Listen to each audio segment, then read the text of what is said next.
जेव्हा एकत्र कुटुंब पद्धती असते, जेव्हा सासू सासरे पण आहेत तुमच्या नवरा बायकोंच्या सोबतच, नणंद आहे एखादी किंवा एखादा दीर आहे, तेव्हा त्या घराचं जे आपण म्हणूया मानसिक स्वास्थ्य घराचं ते टिकून ठेवण्याची जबाबदारी ही सगळ्यांचीच आहे मॅडम. त्याच्यामध्ये कुठल्या एका व्यक्तीचाच रोल आहे अशातला भाग नाही. म्हणजे आपण जसं म्हणू शकतो की फक्त त्या सुनबाईवरच सगळी जबाबदारी की तूच घरातलं वातावरण आनंदी ठेवायचं असं पण नाही. तर त्याच्यामध्ये सगळ्यांची आपण म्हणूया की इक्वल कॉन्ट्रीब्युशन आहे, सगळ्यांची इक्वली तेवढी जबाबदारी आहे. यामध्ये मला असं म्हणायचं की मॅडम जे मोठे आहेत त्यांनी त्यांचा मनाचा मोठेपणा थोडासा दाखवत राहायला पाहिजे. धाकट्यांच्या चुका थोड्याशा त्यांनी कानाडोळा केला पाहिजे किंवा काही वेगवेगळ्या पदरात घेतल्या पाहिजेत.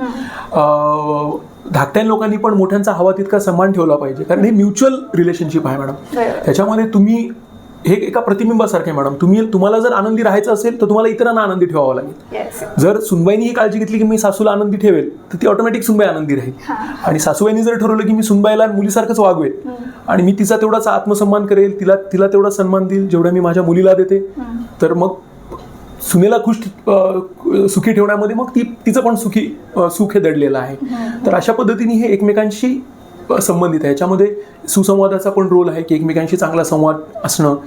बऱ्याचदा लेकी बोले सुने लागे हा जो प्रकार असतो की थोडंसं सार्कॅझम किंवा टोमणे मारणे असेल, तर हे पद्धत थोडेसे अशा गोष्टी अवॉइड करणं.